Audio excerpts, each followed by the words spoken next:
غیر مسلم ملک کے اندر آپ فوج میں یا پولیس میں ملازمت ضرور اختیار کریں، اس لیے کہ وہ آپ کو فوج یا پولیس میں جب ملازمت کے لیے کہہ رہے ہیں تو اس وقت اس بنیاد پہ بھرتی نہیں کر رہے کہ آپ کو مسلمانوں کے اوپر چڑھائیں گے۔ آج کل کے اس ماڈرن دور کے اندر جنگیں بہت کم ہوتی ہیں، زیادہ تر یہ علامتی ہوتی ہیں، فوجیں بھی اور پولیس بھی۔ پولیس بھی کیا کر رہی ہے، کوئی لڑائی جھگڑا، کوئی محلے کی لڑائی ہوگی، کسی شہر میں کرفیو لگ گیا تو وہ کنٹرول کر رہی ہوتی ہے۔ جس طرح بحرین میں آپ دیکھ لیں، اب وہاں پہ زیادہ تر پاکستانی ہیں، اب مسئلہ یہ کہ وہاں پہ عوام جو ہے وہ شیعہ ہے، حکومت سنیوں کے پاس ہے، 80% عوام شیعہ ہے، حکومت سنیوں کے پاس ہے۔ شام میں 80% جو ہے عوام سنی ہے، حکومت جو ہے وہ شیعہ کے پاس بھی نہیں، نصیریہ کے پاس ہے، ٹھیک ہے؟ تو وہ پھر کنفلکٹ پڑا رہتا ہے۔ اور چونکہ ہمارے علاقوں کے لوگ جو ہے ذرا سخت جان ہے، اور یہاں پہ ذرا فوج کے لیے ماحول سازگار ہے کہ لوگ فوج کی نوکری کو اڈاپٹ کرتے ہیں، کیونکہ ہماری اکانومی مضبوط نہیں ہے نا۔ اگر ہماری اکانومی مضبوط ہو تو پھر لوگ فوج کی نوکری تو بہت کم لوگ کریں گے۔ آپ سعودیہ دیکھ رہے ہیں، ذرا سا مسئلہ ہوتا ہے وہ وہیں گاڑی اور چابی پکڑا کے جا رہے ہوتے ہیں۔ پاکستان سے کیوں فوج مانگ رہا ہوتا ہے سعودیہ؟ کیونکہ وہاں پہ اکانومی ٹھیک ہے، ان کی لوگوں کی لگژریس لائف ہے، وہ کہتے ہیں جی بس فوج کی یہی نوکری چاہیے ہمیں کہ ہم آئیں آفس میں شام کو چلیں، لڑنا نہ پڑے۔ یہ تو پاکستان کی فوج ہے نا جو لڑ رہی ہوتی ہے، یہاں پہ پوری ایک ٹریننگ دی جا رہی ہوتی ہے نا، ایک موٹیویشن انہانس کی جاتی ہے، وہاں پہ تو یہ پاسبل نہیں ہوتا۔ اس لیے جب بھی مشکل وقت آتا ہے نا، ان کی فوج سائڈ پہ رہ جاتی ہے، پاکستان سے امپورٹ کی جا رہی ہوتی ہے کہ یہ لوگ ڈیڈیکیشن کے ساتھ لڑیں گے۔ اور پھر اس میں بھی پھر وہ دیکھا جا رہا ہوتا ہے کہ اچھا جی اب یہ مہم شیعہ کے خلاف لانچ کرنی ہے تو سنی فوج ہائر کی جائے، یہ مہم جو ہے سنیوں کے خلاف لانچ کرنی ہے تو شیعہ فوج ہائر کی جائے۔ یہ بڑی ساری چیزیں چل رہی ہوتی ہیں، لیکن ان میں غیر مسلم ملکوں کے اندر جو آپ کریں، لیکن یہ بات یاد رکھیے گا، ونس آپ کو یہ پتہ چل جائے کہ آپ کو وہ مسلمانوں کے خلاف یوز کرنے لگے، فوراً سے پہلے نوکری چھوڑ دیں۔ وہ آپ اللہ کے حضور کبھی بھی جسٹیفائی نہیں اس کو کر سکتے کہ اگر آپ امریکن فوج میں آپ ملازم ہیں اور آپ کو وہ افغانستان میں بھیج دیتے ہیں۔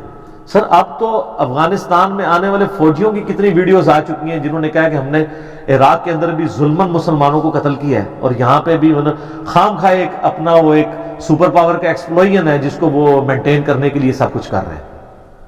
اور آپ دیکھ لیں پاکستان کو بھی انہوں نے مطلب نکر لگا دیا نا، اب پاکستان کے کوئی تعلقات اس طریقے سے تو نہیں ہیں ان کے ساتھ رہے۔ تو یہ وقت کے ساتھ یہ معاملات ہوتے ہیں، تو یہ ہر بندے نے خود ڈیسیژن کرنا ہے کہ جب کبھی اس طرح کا معاملہ ہو رہا ہو وہ ڈیسیژن کرے۔ باقی یہ بھی لوگ سوال پوچھتے ہیں کہ غیر مسلم ملکوں میں ہم ٹیکسز جو دے رہے ہوتے ہیں، ہمارے ٹیکسز کا پیسہ جو ہے وہ غیر مسلم جو فوجیں ہیں وہ استعمال کرتی ہیں مسلمانوں کے خلاف۔ اتنی لمبی ایکویشن آپ کو بنانے کی ضرورت نہیں ہے۔ اس کی وجہ یہ ہے کہ وہ ٹیکسز کا پیسہ صرف فوج میں نہیں استعمال ہو رہا ہوتا، ویلفیئر کے لیے بھی استعمال ہو رہا ہوتا ہے۔ اس لیول تک باریکیوں میں اگر آپ پڑھیں گے پھر آپ دنیا میں ایگزسٹ ہی نہیں کر سکتے۔ تو وہ ہاں ڈائریکٹلی اگر آپ سے کوئی فنڈنگ مانگتا ہے کہ آپ مسلمانوں کے خلاف لانچ کرنے کے لیے مہم کو ہمیں پیسہ دیں، اس میں آپ نہ دیں، ٹھیک ہے؟ آپ تو اچھی نیتیں ہی کر لیا کریں۔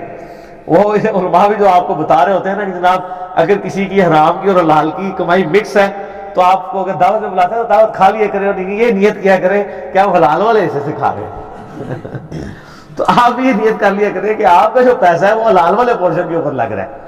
ہاں ڈائریکٹلی جب آپ کو پتہ چل جائے فنڈ ریزنگ ہو رہی ہے اس میں آپ حصہ نہ لیں، ٹھیک ہے؟ اور فوراً ڈیسیژن بھی لینا چاہیے۔